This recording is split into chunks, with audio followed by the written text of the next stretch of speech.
So I got a pretty cool project that I want to work on, and I think everybody's going to like it. I'm really liking doing these videos, and I have a lot of fun doing it. I invested a little bit of time, a little bit of effort, and a little bit of money into making sure that the quality of these videos keeps going up and up and up. That way I can provide good content to people that want to look at it. So one thing that I've noticed that makes the difference between a good video and a bad video is the lighting. Lately I've been using these big industrial lights that are for like shop lighting, and they're these big halogen bulbs, and they burn with a lot of electricity, and they get really, really hot. So in order to make them to where they're a little bit less focused and really, really bright, I made a makeshift diffuser out of some wax paper and some cardboard, and it's just a box, and it sits over top like that, and it just rests in there, and it'll diffuse all the light to where it's the shadows aren't so harsh. I was looking around on awesome YouTube land, and I found a video by Indie Mogul that does CFL lights, and he puts them together in some dish pans and some other things. I went out and I bought all this stuff to put this light together, so I could build 2 of them for $90. I'm going to put it all together now. I'm going to show a list of the ingredients that I've put together to figure this all out, and we'll just make it together. I have this dish pan. I have this white bucket. There's some lids that go on it. I found some of these sunscreens that you would put in the window of a car, and I picked them up at Goodwill for $1 each. Camera stand at Goodwill for $5, which is a really good deal, so that saved me a lot of money. I picked up a bunch of these T-splitters for a socket, so I could add more than one light to one single socket. Found some toggle switches. These switches will be used to turn the light on and off. A couple 8-foot cords that I picked up at Drug Mart, and I'll cut the ends off of them and use those to power the light.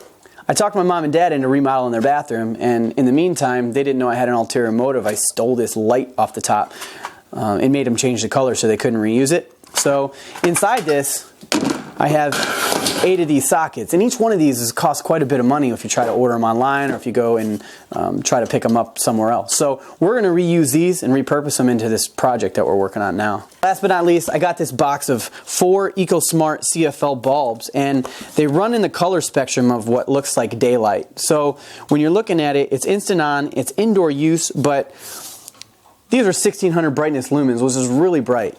And if we times that by 6, that's quite a bit. So it's the color spectrum of 5,000 Kelvin. So it's going to be pretty bright, and it's going to be more of a white light than your normal indoor lights, which are more of a yellowish. So these lights are pretty awesome, and they're not that expensive either. So I was really surprised to get a pack of 4 of these for $10. So what I'm going to do is I'm going to transfer these marks from this side to this side. That way I can see when I'm drilling through.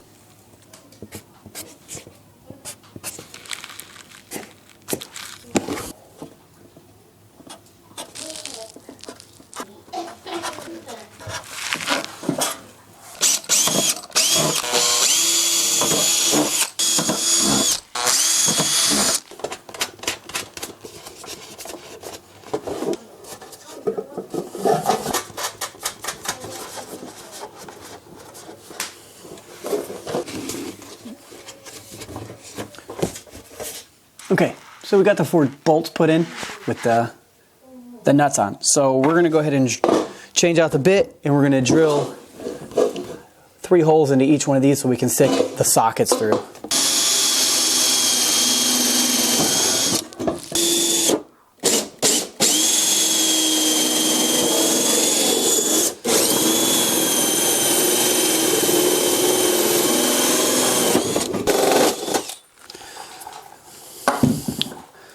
Alright, so we got 3 holes in the pan that go all the way through, and we'll stick our light sockets through.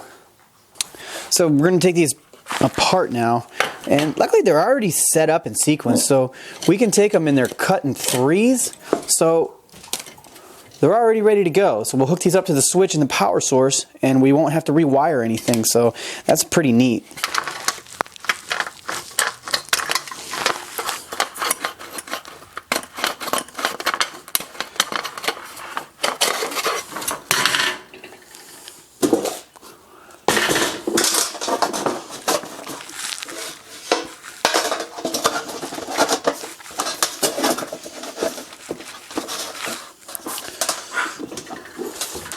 There you have it. So they come through pretty nice. They fit perfect. And then we'll put our three-way splitters on there and be ready to start putting the bulbs in. All right, so now that I got the sockets in, what I'm going to do is I'm going to silicone them down. I guess that's the best thing to do. That's what he did on the Indie Mogul site. So I'm going to try it out and see how it goes.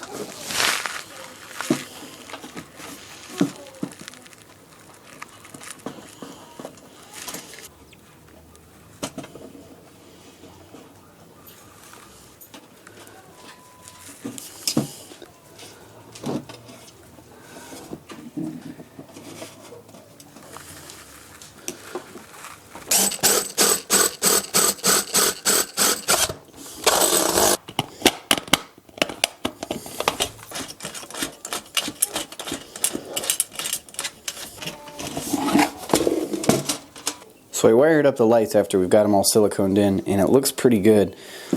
The switch I ran through the outside, and then I grounded it just straight into the metal pan here. So it looks like through here I tested it out with the light bulb, and it works pretty good. So I think we're good to go. So I picked up these shiny car visors, and it's like the things that they use in the car windows to reflect the sunlight out to keep the heat out. I'm going to line the inside of this to help reflect the light out and maybe make it a bit brighter. So I'm going to cut this up now and figure out how to put it in there. Okay, so the project's actually starting to come together pretty nice. I got the lights put on the splitter, and I got the reflector cut up into kind of look like a cross, and then I folded the edges up, and now it's got a really nice reflection. I finished the switch on the bottom. I got the wires all wired in, so let's plug it up real quick and see how it looks. Okay, it's plugged in. Let's flip this switch and see what it looks like. Yep, here we go. So, as you can see, it's really bright. It changed the entire white balance of the camera. Let me back this up a little bit so it pulls a little bit better. It's just that bright. Holy crap. It's pretty bright on the side, but it's only 6 lights, so I'll turn it off. So now you can see that the light is just a bedroom light, and it's the CFLs, but they're a lower color temperature, so it looks more yellow.